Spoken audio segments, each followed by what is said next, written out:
আজকে আমি রান্না করব চিংড়ি মাছ ভুনা। তার জন্য আমি চিংড়ি মাছ নিয়ে নিলাম, এতে পরিমাণ মতো লবণ দিয়ে দিলাম হলুদের গুঁড়ো, মরিচের গুঁড়ো দিয়ে মাখিয়ে নিলাম। এবার কড়াই বসিয়ে দিলাম, কড়াইটা গরম হয়ে আসলে তেল দিয়ে দিলাম। সবগুলি মাছ দিয়ে দিলাম, মাছগুলি ভেজে নেব।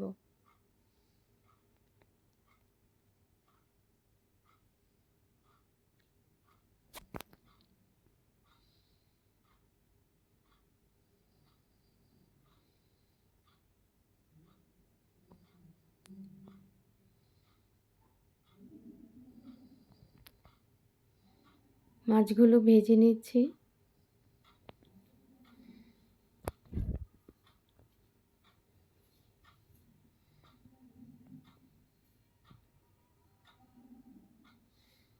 এবার অপর পৃষ্ঠে ভেজে নেব। মাছটা ভালো করে ভেজে নিতে হবে।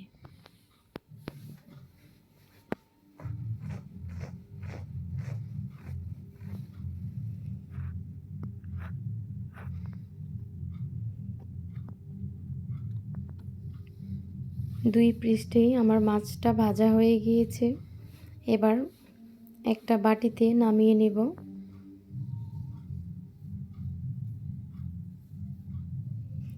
এখানে আমি হলুদের গুঁড়ো নিয়েছি, মরিচের গুঁড়ো, পরিমাণ মতো লবণ, জিরে গুঁড়ো এবং ধনে গুঁড়ো নিয়েছি।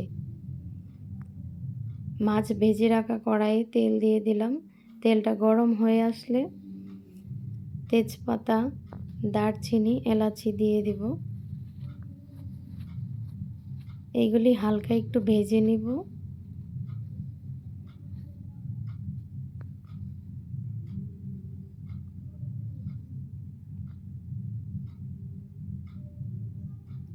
এবার পেঁয়াজ কুচি দিয়ে দিব।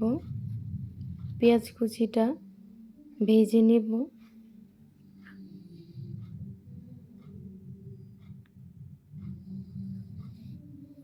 ব্রাউন কালার হবে, তখন আমি ওই বাটিতে রাখা মশলাটাতে পানি অ্যাড করে মশলাটা দিয়ে মশলাটা কষিয়ে নেব।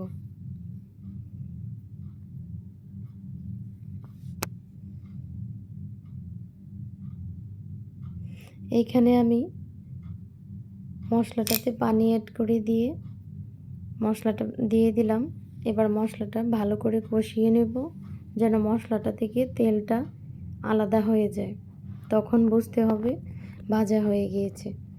সামান্য পরিমাণে পেঁয়াজ বাটা দিলাম। এখানে আদা বাটা এবং রসুন বাটা দিয়েছি। সবটা একসাথে ভালো করে কষিয়ে নেব।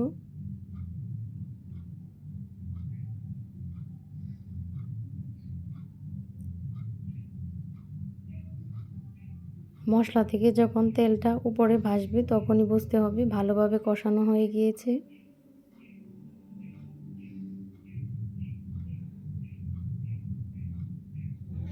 এই যে দেখেন, আমার মশলাটা কষানো হয়ে গিয়েছে। এবার আমি একটু পানি অ্যাড করে দিব।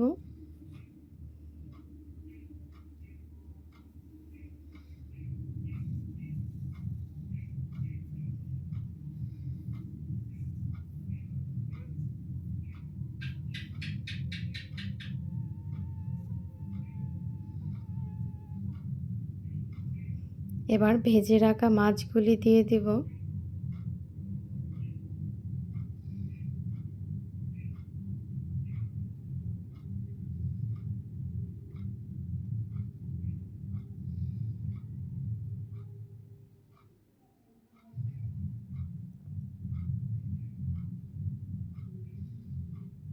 এইভাবে আমি 7-8 মিনিট রান্না করব।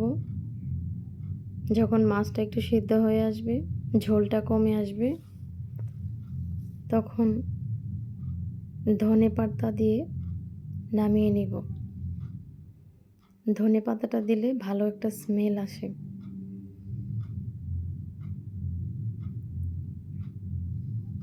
ধনেপাতা দিয়ে দিলাম।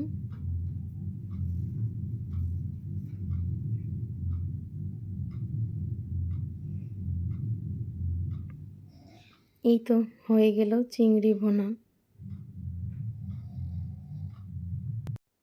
রেসিপিটা অবশ্যই ট্রাই করবেন এবং ভিডিওটি ভালো লাগলে চ্যানেলটি